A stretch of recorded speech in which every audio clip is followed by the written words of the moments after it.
Hey, welcome everybody to A Mighty Blaze and the Thoughtful Bro. We are here a little bit late today. We had a little bit of hiccup on the technical side.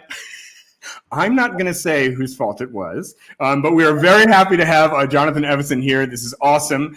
He is on the West Coast. I'm on the East Coast, and I'm so glad this is happening. We're going to be talking today about his amazing new book, Legends of the North Cascades. A few things before we get started. As always, Thoughtful Bro is here at Tuesday at 2 to talk about what makes great books tick, what makes great authors tick. A Mighty Blaze, for those who don't know, it's an all-volunteer initiative of about 35 writers and publishing executives to help writers reach readers in the time of COVID. And now, as we hopefully move beyond COVID, you can find scores upon scores of our interviews on the Mighty Blaze social media pages, Facebook, Twitter, Instagram, and YouTube. You can support Mighty Blaze if you'd like by subscribing to our weekly author interview podcast or by subscribing to our newsletter, which you can find on amightyblaze.com. If you are in the mood to spend money, you can spend it on fantastic works of great humanity and literary merit, like Legends of the North Cascades. Please just go ahead and open up a browser window. Go ahead and buy Legends of the North Cascades. We'll put some links to buy it on bookshop.org in the chat. If you have audience questions, please just put them in the chat, either if you're watching on Facebook or on YouTube, and they will make their way to me. As for me, I'm off the next 2 weeks for vacation, but I will be back to interview Nicholas Butler about his book Godspeed on 2 weeks from today. So on to today's guest, my friends. Jonathan Evison is the author of the award-winning best-selling novels All About Lulu, West of Here, This Is Your Life, Harriet Chance, and Lawn Boy. His novel, The Revised Fundamentals of Caregiving, became a film with Paul Rudd and Selena Gomez. And fun fact, in his teens, Johnny was the founding member and frontman of the Seattle punk band March of Crimes, which included future members of Pearl Jam and Soundgarden, and he's still in touch with those folks today. His latest book just came out last month. It's called Legends of the North Cascades. Book Reporter had this to say about it. They called it a timeless odyssey, poignant and profound. Legends of the North Cascades brings Jonathan Evison's trademark, vibrant, honest voice to bear on an expansive story that is a meditation on the perils of isolation and an exploration of the ways connections can save us. So Johnny, welcome to the Thoughtful Bro. Thanks for having me, buddy. Let me first apologize to anybody besides you and Trish that I inconvenienced, because apparently there's more than one time zone. I didn't know this. I've done 32 of these things, I think I counted, in the past 5 weeks, and this is the first time I had that problem.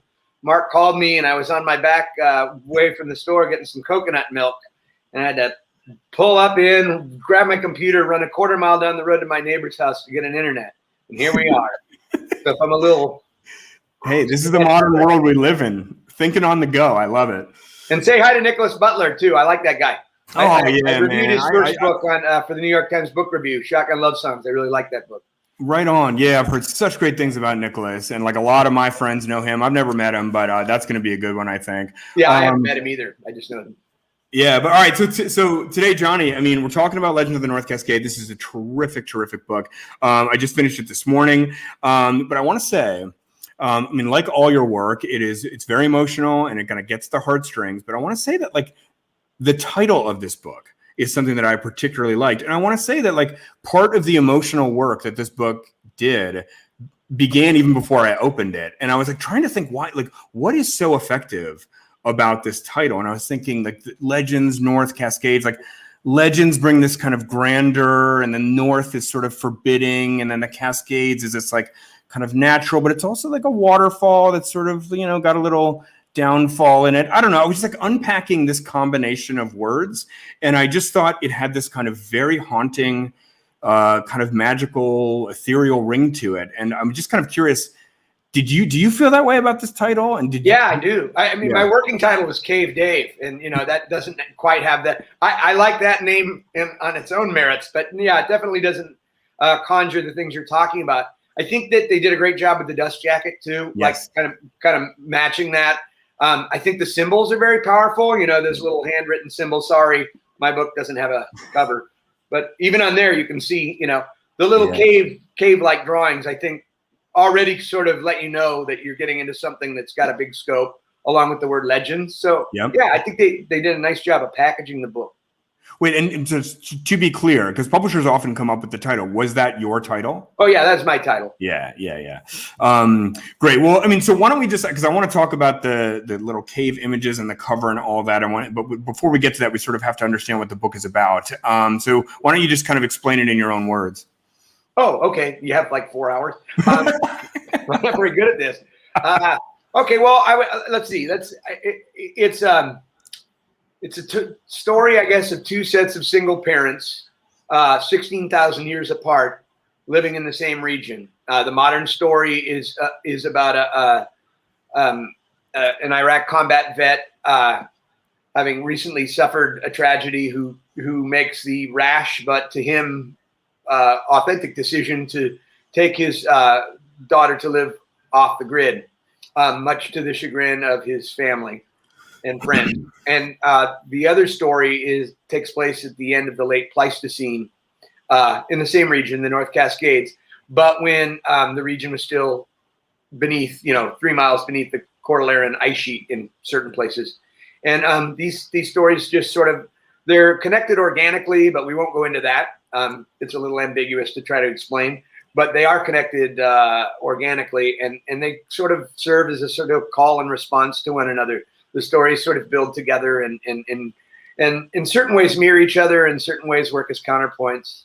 And then there's a third narrative element, which is this sort of Greek chorus, which is a device. But whenever I use a device, the first question I have to ask is, why am I using it? And there are so many reasons to use this, because when I was writing a book about people living in caves, that, you're running the risk of, the narrative could get a little suffocating, changing light, stalactites, rock walls, water dripping. So I needed any opportunity I could to get more humanity in it. And so these voices this Greek chorus are voices from Dave's life, people in the town, rangers that have dealt with him, people that played football with him, all these different people. And these voices are kind of live inside of Dave too. So they don't really feel like they're necessarily coming from outside. These are the voices that are sort of alternately pushing Dave away and pulling him back into society. And I think the three things work in conjunction to create one sort of big legendary thing. I love it. I mean, I thought all three elements worked really well together. And I mean, I have to say that, the two elements, the two kind of contemporary elements, which are like the contemporary story about Dave and then the Greek chorus. That's the kind of stuff that, it's very well done here, but it's like, we've seen these elements before, but I thought the 16,000-year-old story was just an astonishing element, and and worked well with the other two. And it's not something that you almost ever see. And I actually wanted to ask you about that. Like when in the point of conceiving this story, did you feel like this is sort of the only way I'm going to get at the emotions buried in this story is by telling a story set 16,000 years ago? Well, I mean, it was part of my original conception, really. I didn't think of it as the key to unlocking the emotion so much, but like, if you study the North Cascades, what geological research I did on the mountains and stuff, it's just such an ancient mountain range. And I like bifurcated timelines. I've used them a bunch of times. At least half my books. West of Here has a bifurcated timeline. This Is Your Life, Harriet Chance does. West of Here does. My forthcoming book, Small World, does. But I've never done more than 200 years. So I thought, I want to swing for the fences. I think you're right. I think it was 14,000 years, not 16,000. I wanted to swing for the fences. So I thought, let's try this. And I never read Clan of the Cave Bear. I've never read a cave people narrative. Yeah. And my understanding is Clan of the Cave Bear is much more ancient. This is the end of the last glaciation. So, but I just thought I was going to write this in sort of a modern way. I always remembered how when I was a kid watching Cosmos, Carl Sagan explaining how the human faculties, the human mind, the structure of the human mind, our capabilities, they haven't changed in hundreds of thousands of years. And so I thought, having been raised by a single mom through early childhood, through adolescence, I knew this dynamic really well. And I thought, everything else is window dressing. I'm trying to write about the human experience here. So while the novel is not funny, and it doesn't lean on humor as most of my novels do quite as much, it did allow me to be sort of playful with the narrative, which kind of serves the function of humor for me. It was sort of playful to write these cave people with kind of a modern slant. Yeah. So. It's interesting that you say it's playful because maybe a little bit later in the chat, I'll have you read from a passage of it. But I found those to be really, really moving, and they're just so elemental. And I think it is like very much carrying this message that you just brought up, which is that the human mind hasn't changed that much since then.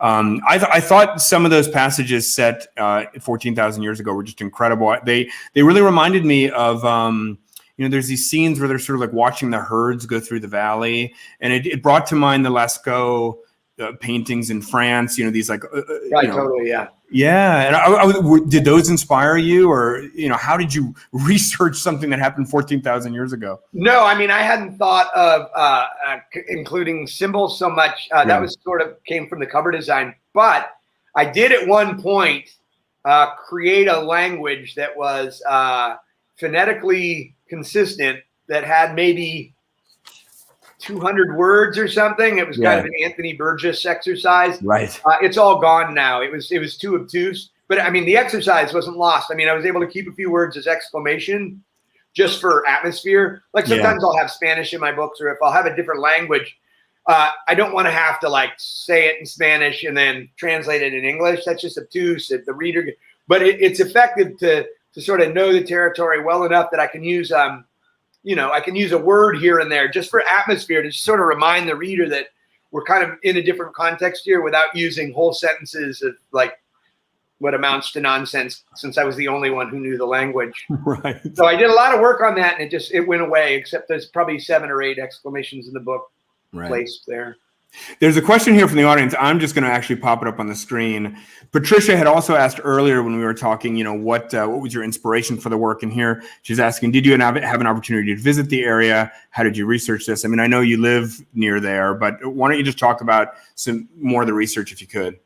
Yeah, well, it's lived. I mean, mostly. I mean, like west of here was set in the Olympic Mountains, where I live now still, and have been all my life.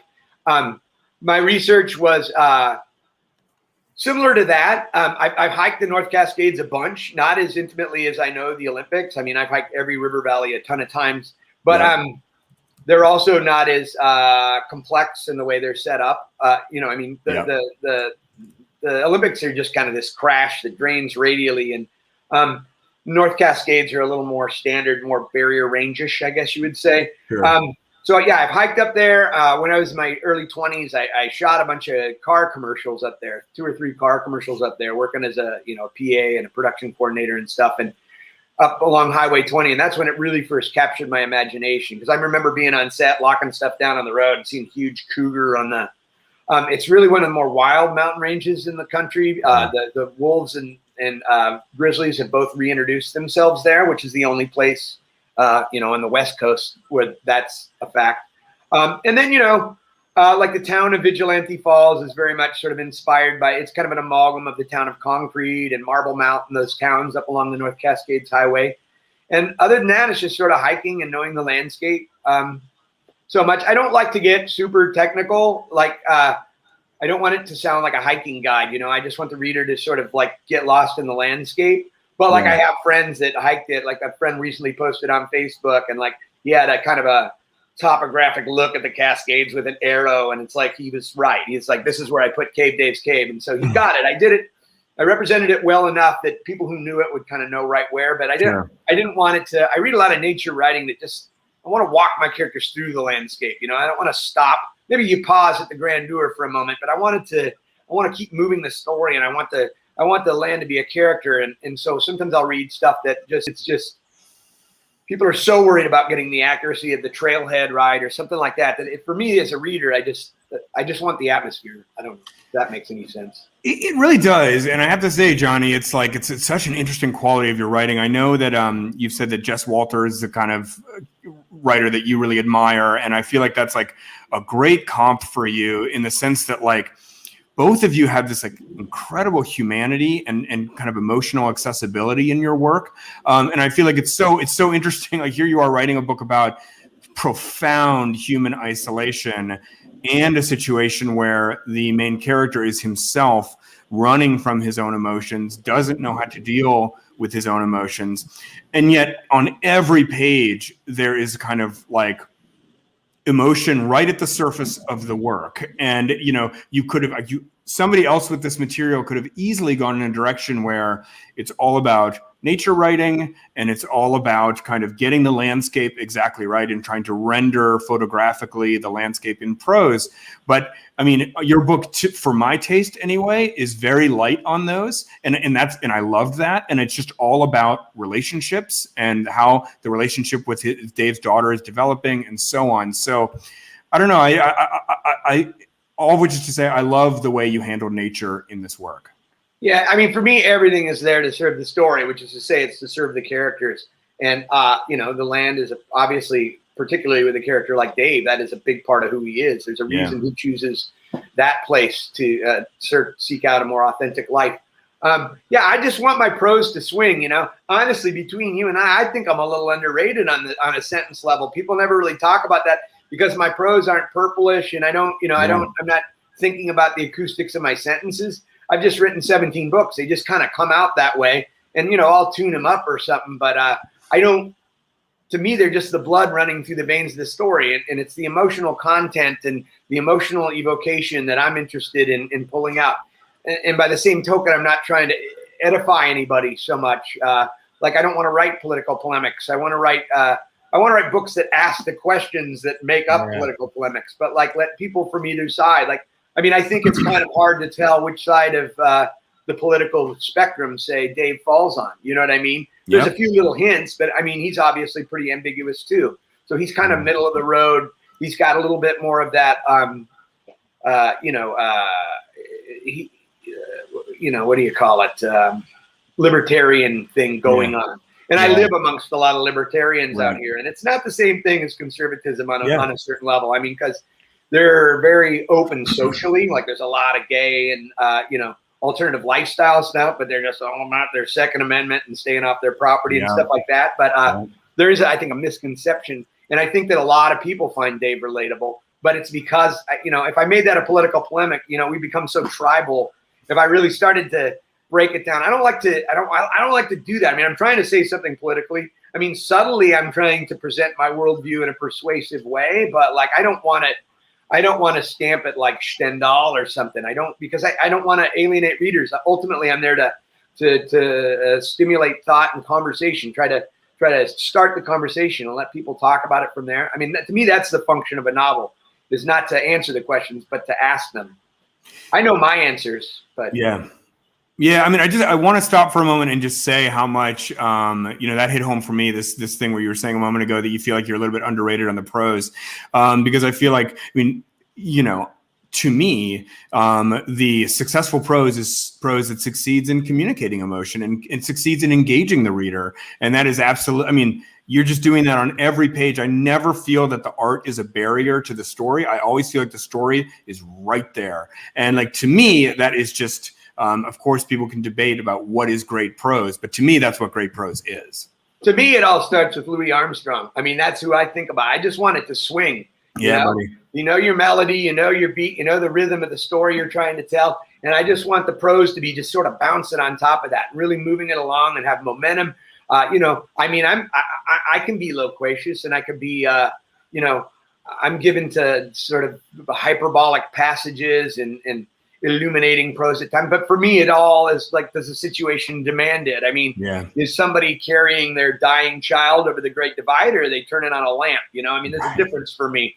And I don't want the prose to get in the way. I want it to, if I'm trying to evoke emotion, well, that's a good time to really get a little more, musical with the prose or something like that. But if I'm moving across a rugged landscape, I want the prose to be a little more rugged. If I'm just, if I'm trying to be terse, I want the prose to be terse. I don't want it to, I just want them to be invisible, but like really helping the story, but sort of just, like I said, just not obtuse. I just don't want people to, it's nice when somebody goes, oh, that was so beautiful, I went back and read it. But in a way, I don't want them to do that. You know what I mean? Because I want them to keep going. I want the story. I want them to own the narrative. And anytime, that's the challenge I'm always working on. And I try to frustrate and challenge myself in that way all the time by using like dozens of points of view, because that's a hard thing to do, is use dozens of points of view and not confuse the reader, because I don't want to use like a key, like a character key. Yeah. Like persona dramatis or whatever it's called. I don't want the person to stop on page 146 and go, who is that again? So like I make that as hard as myself to do. That's the challenge. But I never want to do anything that makes the reader stop reading. I want them to live the story as I am living it. Well, Johnny, this seems like a great moment to have a reading from the book. And I mean, this passage that you're about to read is, I found absolutely remarkable, and one of the better, no pressure, but one of the better passages I've read in some time. And we'll have a little discussion about it after. But you want to just read that passage? Sure. Mark chose this, not me. I don't even remember what it is. I've written 2.5 books since this, so hopefully I can do a good job. Trust me, I basically remember, but like I don't want to even think I've been polishing my reading skills. This is the first time I've read from this book on one of these. Okay. Wow. This is from Sika's point of view, who is the single mom who's raising the son in the late Pleistocene era. I'll just read it. And what have you in store for me now, O great provider?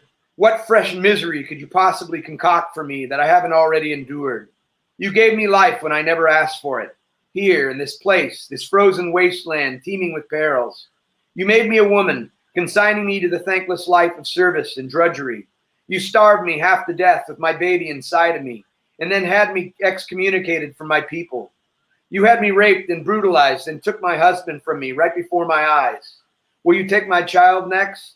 My limbs, my eyesight? Is this a sign, great provider, that you want me to leave this place? Is that what you're trying to tell me by leaving me here, bereft of hope or security, by abandoning me with no help to eke out an existence? If that is so, then I will disobey your will, great provider. I will not leave this place. For this place I shall put my husband and my father and my child in the ground. I shall no longer solicit your help, great provider. I shall pray to nobody or nothing. I shall depend only upon myself. Yeah, I guess that's pretty relevant to the book. I mean, this idea of the individual and self-sufficiency, and in the more modern sense, how somebody pointed it out in a review, and I thought it was a good insight about how America embraces this individualist ethos, but really we're very suspicious of it, and that plays into people are very. I've noticed, because what I said about the conversation, creating the conversation of the book, and I know what conversation I'm trying to create, and so what that means for me is really following the conversation. So I'm that maybe rare writer who actually reads things like Goodreads and Amazon reviews, not because I'm worried and I want to, they don't piss me off. Everybody has their, if I relish a great 1-star review, like shit sandwich or something like, I'm fine with that. It rolls right off me, but I do want to hear what the conversation is. And I'm a little disillusioned by how many people just give up on Dave.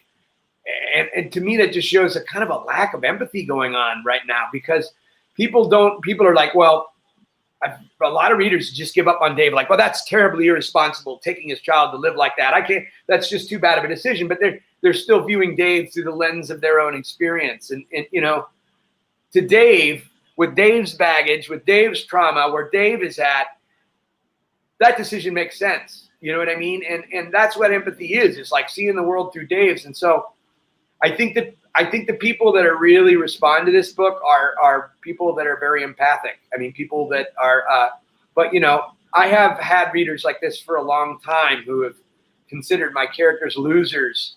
Even Janet Maslin, in one of the greatest reviews I've ever got from the New York Times, I cried before I even read it, because it's like, hey, I got the lead review from Janet Maslin, so what else can you ask for? And then I read the review, it was great, but she said one thing in it which was always bothered me, which she said that I had a way with losers. And I never think of my characters as losers, because they're trying. So to me, that's the antithesis of a loser. Anyone who's trying, Dave doesn't give up. Dave's just trying to do, desperate. The outside forces of the world have pushed Dave to a place where he has to make, in his mind, a very rash decision to be able to deal with it. And I'm asking the reader to get out of their own way, as I had to get out of my own way, and consider the world from Dave's perspective, but some people are incapable of that. I think they just. Well, Johnny, I mean, to be honest, I read that stuff too, and like on Goodreads and Amazon and stuff. And like, let me tell you, I mean, I think it's just, hey, this is my point of view. It's not meant to be prescriptive to anybody, but I feel like people who were saying that kind of stuff sort of like are missing the point, which is that this is a profound act of empathy, and it's a profound act of trying to understand who Dave is and why he's doing what he's doing and where he's coming from. And you're trying to figure out with a book like this, not how should I live my life and should I bring my own daughter to a cave? That's not like this book is not like you trying to say the cave life is where it's at.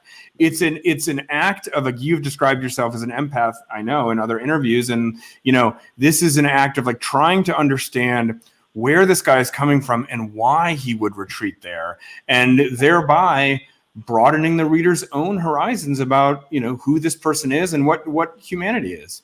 Well, also, like, collectively as readers, as a culture, maybe kind of assuming a little of the responsibility as the outside forces that have pushed Dave into this corner. You know, I mean, it's shameful the way we've treated our veterans, and this is not new to Iraq or Afghanistan. I mean, we saw it in Vietnam as well. And you know, we live in this age where people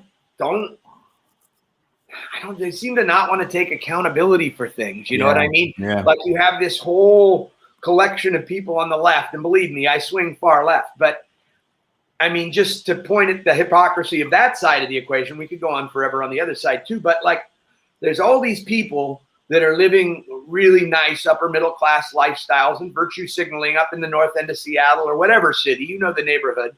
Yeah. And, you know, they are making the right decisions. They are voting right. They are liberal. They have Black Lives Matter placards on their lawn, but they're also deeply invested in the stock market and the free market and all the things that are causing, you know, I mean, I don't know. It's just, there's a lack of accountability in general. I think once you, I mean, the creation of the corporation was designed to do that. You know what I mean? So, you know, people lecturing me about not leaving my car running while I'm talking to somebody. There's this weird lady on the island that always does that. I'm like talking to somebody for like 30 seconds in my old diesel. And I'm like, listen, you know, first of all, lady, me turning this off and on again is going to be more of a pollutant than me. I'm literally talking for 30 seconds. But then I'm thinking, well, this woman probably has got like a bunch of stock in GE, but that doesn't register. You know, we're all complicit. You know, we take some anti-military stance, like we don't believe it, but then we like our standard of living, and guys like Dave got to pay the price. And, you know, so we're all kind of, I mean, that's kind of one of the questions. That's what I wanted the conversation largely about this book to be. Aside from the emotional thing, but politically, like, this is shameful. I mean, how do we let these people sleep through the cracks?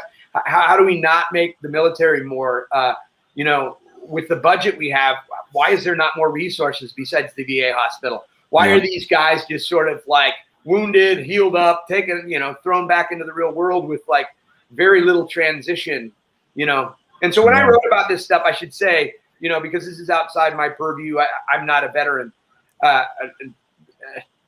particularly not a combat veteran, unless you count my childhood household. But I used, you know, I had friends that were combat veterans, and I made sure they vetted everything I wrote, because I didn't want to hit a single false note. I wanted to do this experience justice. And so I had friends, my friend Paul in particular, who I think did 3 tours.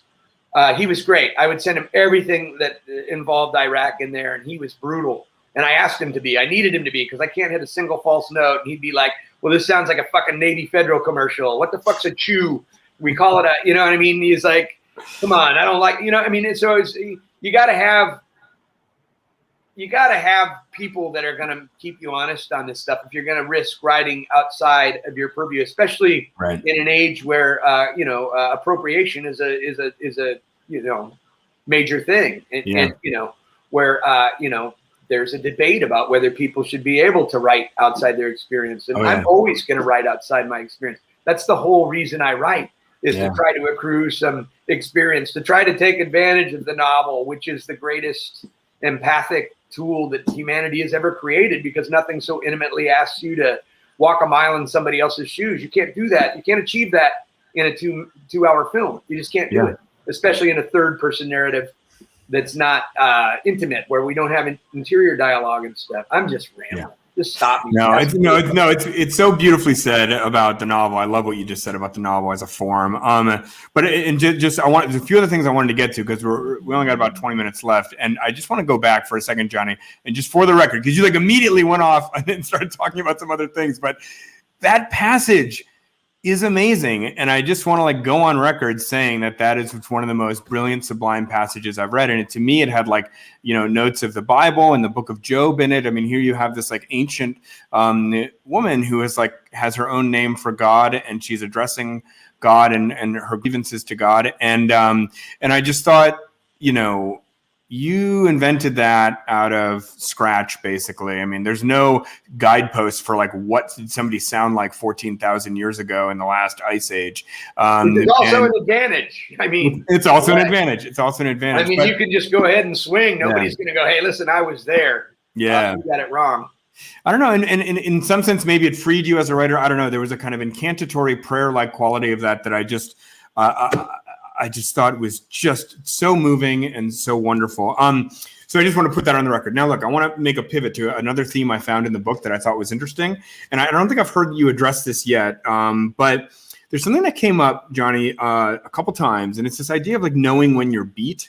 And it comes up in a few different places. Like he's talking to a Marine recruiter, and I know you wrote this book a long time ago and you've written other things. So just as a quick refresher in case you don't remember these scenes, but Dave is talking to a Marine recruiter, and the recruiter says they're talking about football sometimes and about strategizing. And the Marine recruiter just points out, like, sometimes, I think he says, sometimes you just get beat. That's an observable truth, right? And then like later, back in the 14,000 years ago story, there's this scene where like, I think they're killing an animal of some kind. They're killing a baby calf. And you make a similar remark that sometimes animals don't fight because they know it's over. And I don't know, I wanted to just bring that up and just see if there was a theme you were trying to hit on there, or what this idea of like sometimes you get beat and knowing you get beat, does that have a larger role to play here, or were those just some kind of passing remarks you made? Well, no, again, that's part of the call and response. Like everything is sort of thematically attached to that. Yeah. That particular thing was not like in the hierarchy of themes. It wasn't super high up, but in the minute you said the ancient story, my mind was going, it was like, he's going to be talking about the calf. Yeah. I mean, because we see it with the caribou, the wounded caribou just kind of gives itself up. And I was going to say this is a universal thing about human experience, but now we've even crossed species. I mean, I think that's just the universal truth about life. Yeah. Yeah. I mean, it's a universal truth about life, but this is also kind of a story about somebody who goes through a great deal, and sort of in the end, I think you end on a note where they're definitely not beat, I mean, they've been through these things and they're not beat. And so I think for me, that was like a frame to look at the story about like, sometimes you get beat, sometimes you don't. And are you going to get beat or aren't you? Some people get beat, some people don't. I don't know. It kind of like pivoted back and forth on that. And sometimes we need the kids to save us. And that was definitely a very conscious theme. In both cases, it's really the children who which plays into the larger cultural narrative of, please, young people, save the world for us. Right. We're not going to do it. Oh my goodness. All right. So I wanted to just go on to like some things about writing craft. Because I mean, I don't usually talk to people about their process, but I just have to bring this up to you because like it's so interesting. I mean, my understanding is that you take like many days off and then you write for like 12 or 16 hours, 3 days in a row. And like, I am a very industrious person, but I'm just very much a kind of like little by little every single day. The idea of writing for like 12 hours in one day and then taking a bunch of days off is just like, I tap out no matter what after about 4 or 5 hours of concentrated effort. I was just interested, how do you do that constitutionally? Well, I'm manic. I mean, really, that's the short answer. I mean, I'm bipolar 1 or 2. I don't remember. I don't get depressed. I get depressed like 30 minutes a year. I'm always up. I've got boundless energy. I have to drink like a fish, smoke a lot of weed, get a lot of exercise, chase 3 young kids around just to wear myself out so I can sleep 4.5 hours a night. So that energy is it is a blessing and a curse, I mean, writing is the blessing because I have a tiger by the tail. And if I didn't write, I'd probably literally be like an IV drug user or yelling at a parking meter somewhere. So that's part of it. I have that energy, but having 3 kids, it's just, I mean, like when I'm writing a story, I just got to get out of my own way. Like it's not sentences on the page. If it is, I'm doing something wrong. I'm not like putting one sentence after another. I don't view it that way at all. Yeah. I look at it as diving beneath the surface of the water, getting out of my own way and just letting the story unfold. Yeah. Just organically and intuitively in my unconscious, in my imagination. And so I have the energy.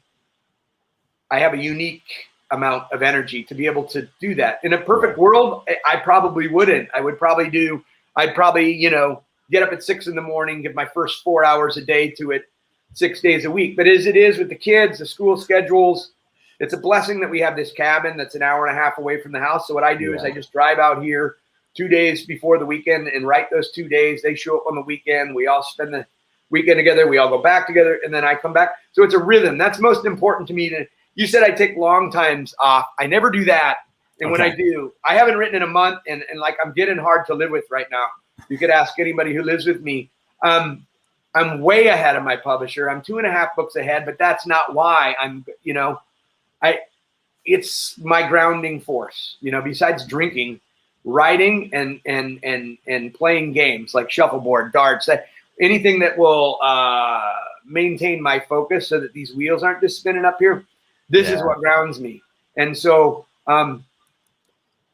after a month of not doing that, I get, you know, a little like you see here. So it's as long as I'm in rhythm, it works perfect. I can't wait till fall in a way, because then we'll be back to, you know, 4 days on, 3 days off, 4 days on, 3 days off. And when I have that rhythm, I find that I can just, the longer I'm inside the story, the more the pages pile up. I was thinking yesterday, well, if I were just to do 4 hours a day, I wouldn't produce as much material, because if I look at those 16 hours, this first hour, sometimes you get to a close start, but by hours like 4 to 8, I'm piling up pages at a faster rate. And then by the second day, they're piling it up even faster. The more out of the way I can get myself and give myself to the work, the thing itself, the more productive I am. I got snowed in for 10 days up at the cabin before the family could get out for the weekend. I think it was 2 years ago. And I was up to, thank God I had a ton of beer, because I was expecting a bunch of company and they never showed. So I drank everybody's beer. And I had a bunch of food for the same purpose. So I didn't run out of supplies, but I couldn't get out of the driveway for 10 days. And I think I stacked up like 140 pages or something, just every day. And it came out pretty finished. I mean, I always do many drafts, but a lot of that is about reverse engineering things into the story more than it is about working my sentences and things like that.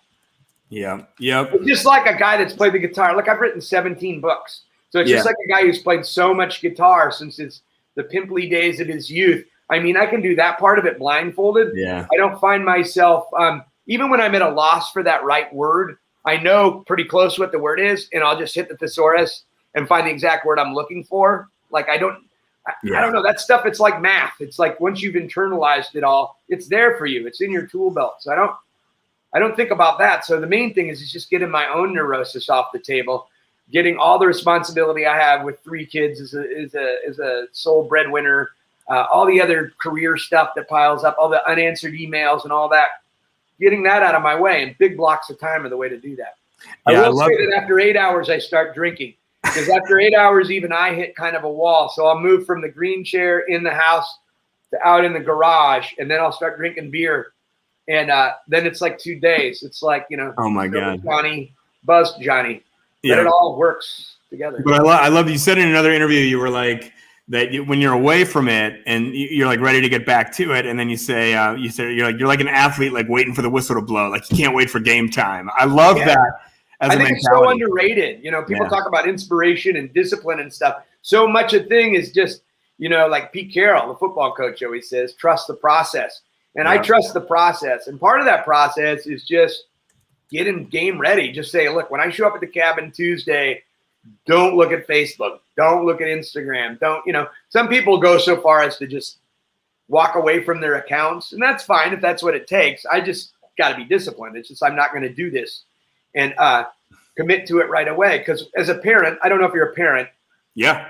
Okay. Well, when you have kids, you know, especially 3 or more, you don't get a lot of me time. Sometimes you go to the bathroom just to get some me time. So when you finally have 2.5 days, you're looking at a clean slate for 2.5 days with no kids, it's very tempting to just want to sink into that chair and just really do nothing. Just have some me time, do some self-care, as they say. But that's where the discipline comes in. That's where you're just getting yourself pumped up to hit the track running. Yeah, I think that's a really underrated thing about the process. Yeah. All right. So look, I had one more final question, but before we get to that, do we have a question or two from the audience we could throw up? From Chris, is he on any of the social audio platforms? Do I have a podcast or anything? Yeah, I think there's what's that thing? Something like some club, or I feel so old that I don't know what this is. But anyway, yeah. Any other my fans only site? That's for my male nudity site. No, I don't. I would love to podcast. I have a radio background. Yeah. I would love to do that. I had for Clubhouse. a while. I had Clubhouse a is what radio it's called. show locally where I'd bring my records and spin actual records and talk and stuff like that. But no, I'm just Facebook is mostly my jam. As terrible as they are, as vile as the corporation is, I've been on it so long, and it allows me to. I got like whatever. I'm at the friend limit, whatever, how many thousand or whatever. But the thing is I actually know half the people. At the very least, I've had a beer, signed a book with them, so it allows me to gather my whole tribe. I mean, I got I'm probably 10 or 12 different people on my friends list that I actually played Little League Baseball with. Probably 100 people that I know from punk bands or that music scene. All the people from the writing scene. My family, my extended family, my whole high school alumni and middle school alumni. All these different facets of my life that are, to me, these are all my people. From every job I ever had, there's at least 4 or 5 people that are on there. And I don't have that platform anywhere else. It's such a unique and wonderful thing. Yeah. I don't get dragged into the political, scrolling through headlines and trolling people.